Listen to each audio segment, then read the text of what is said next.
There are nights in football that stay with you forever, and what Scotland lived yesterday is something nobody around here will forget anytime soon.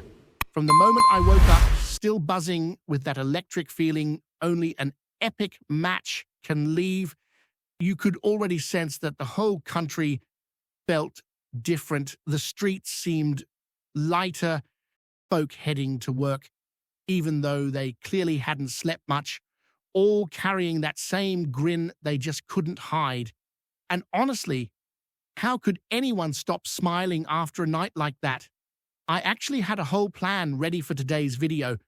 Loads of wee details set up, even thought about changing all the colors of the channel to dark blue just to dive fully into the national team mood, but none of that happened. Instead of editing, building graphics, or planning an intro, I just sat there replaying the three massive moments from the match over and over again. Sure, there were 4 goals, but everyone here knows exactly which 3 stole the show. The first one, that overhead kick from Scott McTominay, looked like something straight out of a film. The moment the ball hit the net, my reaction was instant. This might be the greatest goal I've ever seen Scotland score, and that means something given the memories our generation carries from James McFadden's unbelievable strikes to those magical free kicks Lee Griffiths smashed in against England at Hampton. But this one felt different, like we all knew something special had just sparked. And even with all that euphoria, it somehow ended up being only the 3rd most memorable moment of the night, because what came after was absolute madness. Kenny McLean firing one in from near the halfway line to seal our place in a World Cup for the first time this century is the kind of thing that goes beyond football. The whole country felt the goal like a roar trapped in its throat for 2 decades. For many people, that was the single greatest moment they've ever lived with this national team, and honestly, who could argue? But for us, who also watch everything from the Celtic side of things, there's one name we can't ignore: Kieran Tierney. Everything this lad has poured into the game, all the commitment, all the heart, came together in that strike in the 93rd minute that flipped the night completely. A decisive goal in a massive context, under ridiculous pressure, and the best part is knowing exactly what that means for him. After years dealing with injuries, setbacks, doubts, he stepped up right when the country needed him most. And when you listen to him speak after the match, you can tell how genuine he is. Tierney has always had this honest, grounded way of expressing himself. He talked about how big the moment was, the relief, the difficulty of facing everything he's been through recently. It's impossible not to feel proud. For a player who has always shown love for both club and country, that goal wasn't just a decisive strike. It felt like a rebirth, a surge of confidence that he'll carry straight back into Lennoxtown. And of course, this whole story wouldn't be complete without mentioning the Danish keeper, who became a tragic and heroic figure all at once. A top-class goalkeeper, always respected, and yesterday he was hit with 3 strikes no keeper on the planet would want to deal with. There wasn't much he could do, and while the stadium erupted in joy, you could almost imagine how tough it must be for him watching those moments replay across screens worldwide. On the Celtic side, there were other names involved in the international action as well. Matt O'Reilly was there, even without stepping on the pitch, soaking in the whole atmosphere, and there's still all the speculation about how many Celtic players could end up at the World Cup. Today, you can already list several who look nearly guaranteed, others who still need to survive the playoffs, and a few more trying to fight their way back into their national setups. It's wild how spread out our squad becomes once international duty kicks in. And while all of that was happening on the pitch, off the pitch, there were developments about Celtic's next manager. The conversation around Wilfried Nancy has only gotten stronger, both in Europe and across the Atlantic, creating that tension only Celtic supporters truly understand. Reports out of France saying negotiations are advanced, journalists close to Columbus Crew suggesting he wants the challenge in Glasgow. Every hour, there seems to be a new twist. And even without anything official, everyone can feel the direction this is heading. But today, even with all the Celtic chatter, there's another feeling taking over. It feels like the whole country is united in one single emotion for the first time in ages. Scotland is back in the World Cup. And if last night was just the opening chapter of this new story, imagine what comes next. The strange thing about a night like that is how it refuses to end. Even long after the final whistle, it lingers in the air, in every conversation on the street, in the tired smiles of folk who barely slept, but somehow woke up lighter. When I stepped into a wee cafe this morning, every table was buzzing with the same fever, people trying to put into words something that almost doesn't fit inside language. It felt as if the whole country had woken up with a weight lifted, as if a door that had been jammed for 20 years finally swung open again. And it's not just about the goals, even though each one deserves to be replayed until the end of time. It's about what they stand for. Scotland spent decades watching generations grow up without ever knowing what it feels like to see their national team on the World Cup stage. You had kids who only heard stories from their fathers or grandfathers, memories that felt almost mythical, like tales from another age. And now suddenly, there are bairns who will watch their first World Cup with Scotland actually there. There are adults who waited half a lifetime for this moment. There are players who carried the scars of campaigns that ended in heartbreak, and at last they can breathe properly again. Of course, the match itself had its rough spells, and that's just who we are. Scotland never does it the easy way. It's always 90 minutes of chaos, nerves, frustration, and then somewhere in the madness, a burst of inspiration appears, almost like the football gods decide to remind us why we keep the faith. Last night gave us not just one, but three moments like that, each one big enough to define a generation.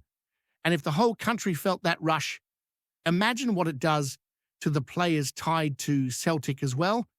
People who don't follow the club closely sometimes assume the national team and Celtic live in separate worlds. But anyone who watches both knows the truth. There's a shared pulse. When someone like Kieran Tierney delivers a night like he did, the impact travels straight back to Glasgow. His confidence shifts, the energy around him changes, the training ground feels different. And with the World Cup now right in front of us, that effect only gets stronger. And Tierney isn't alone. We can already name half a dozen Celtic players who are essentially locked in for their national squads, and that fills supporters with a kind of pride that only a club defined by generations can understand. Then there are those still fighting for their spot, hoping the next few months go their way, hoping they can convince their international managers with a run of form or a moment of brilliance. For those lads, the motivation is sky high just now. The dream is right there, but still just out of reach. Meanwhile, hanging over all this excitement is the sense that Celtic itself stands on the verge of a shift. The rumors around the next manager aren't subtle anymore. They're everywhere. The name Wilfried Nancy keeps popping up, and even without an official word, you can almost feel the club turning slightly, preparing for a new voice, a new idea. When a manager arrives, he brings more than instructions. He brings a rhythm, a way of seeing the game, a structure that can elevate players who might have been overlooked or reshape roles entirely. Watching how the national team performed last night, Folk are already wondering how several players might look under a different tactical mind. And while all that chat goes on, Daisen Maeda has gone and added another wrinkle. Seeing him for Japan playing freer, drifting wide, tearing about with that endless energy of his, it makes you wonder about new possibilities for him at Celtic as well. His future might still be uncertain, but performances like that always shift the conversation, even slightly. Across the Atlantic, the noise around Nancy's potential move grows louder by the hour. Journalists close to the Columbus Crew are almost speaking as if it's done already, saying he views Celtic as the challenge that fits his next step. Whether every detail is true or not, the feeling is unmistakable. Something is building. There's a quiet, expectant tension that tends to appear right before a club turns the page into a fresh chapter. But despite all the talk of tactics and transfers, the main feeling overshadowing everything today is pure national pride. Scotland being back in a World Cup is not just a sporting achievement, it shifts something deeper in the national spirit. You can feel it out on the streets, in the pubs, in the way folk look at each other. There's a spark, a shared joy that only football seems able to summon in this country. The players feel it, the managers feel it, even people who barely watch football find themselves pulled into the excitement, and what makes this moment so powerful is the timing. It arrives just when a new Scottish generation has fully come into its own, with players who were once labelled promising now standing tall as leaders.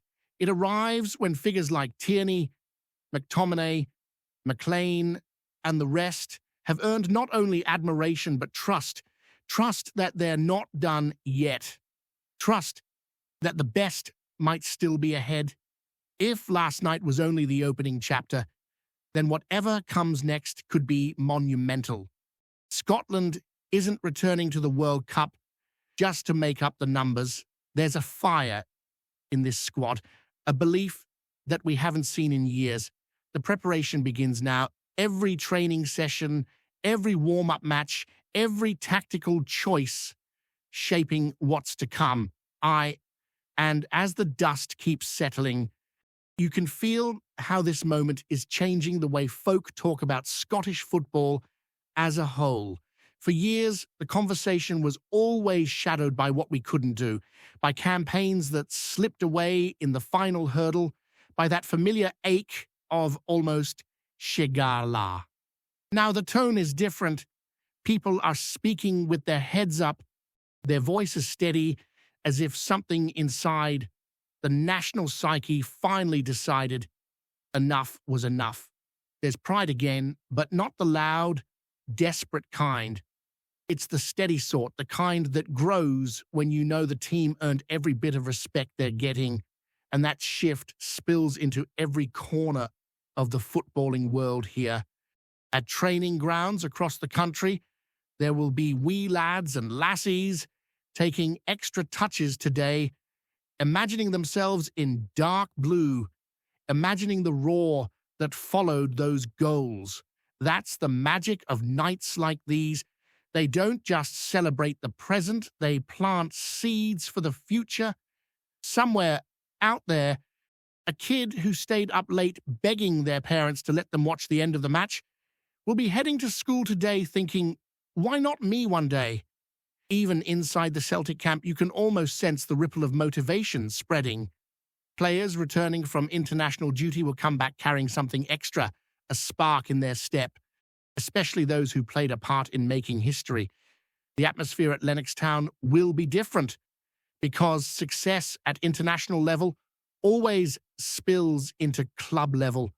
It sharpens players, fills them with belief, forces everyone else to raise their own standards. The kind of hunger is infectious, and Celtic will feel the benefits in the weeks ahead. And while the whole country celebrates, you still get that familiar Scottish realism poking through, that voice reminding everyone that qualifying is only the first step. There's still work to be done, plenty to refine, plenty to adjust before the squad boards that plane. But for once, that realism comes wrapped in excitement rather than dread. It's no longer about clinging on for dear life. It's about preparing properly, going with purpose, going with ambition. The players know it, the staff know it, and the supporters certainly know it. What truly matters now is keeping this momentum alive, letting the emotion of the moment fuel what comes next without letting it cloud the focus. Scotland has shown it can rise when the pressure hits hardest, and if the team carries that same courage into the next chapter, there's no telling how far this run might go. For the first time in a long while, the dream doesn't feel distant or fragile.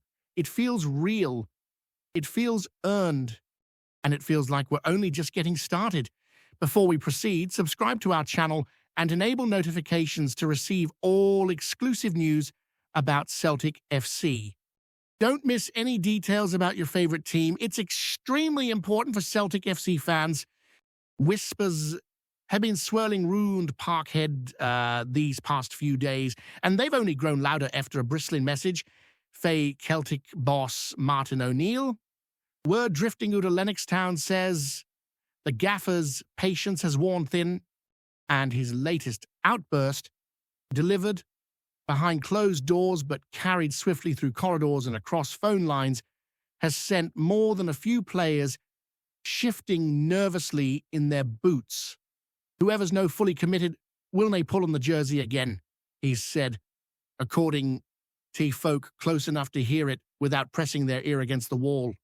The talk among staffers and supporters alike is that O'Neill's temper isn't aimed at any single player, but rather a growing sense that a handful of squad members have been drifting, letting focus slip at a time when the club can't afford even a moment of softness. Some insiders insist the boss's voice wasn't raised, but the tone, sharp as a January wind in Glasgow, cut deeper than a shout ever could. A few players were seen leaving training quicker than usual, hides down, headphones on, refusing "Tay G," the usual nods, "Tay waiting" fans. Others remained longer on the pitch, putting in those extra reps, as if eager to prove they're the ones under suspicion. Rumour has it O'Neill watched every moment in silence, arms folded, eyes narrowed, weighing not just skill, but heart. Supporters milling round the Gallowgate have been chewing over the story with their pints, trying to sort out who the manager might be targeting. Some say it's a motivational ploy, a calculated spark to light a fire beneath the squad.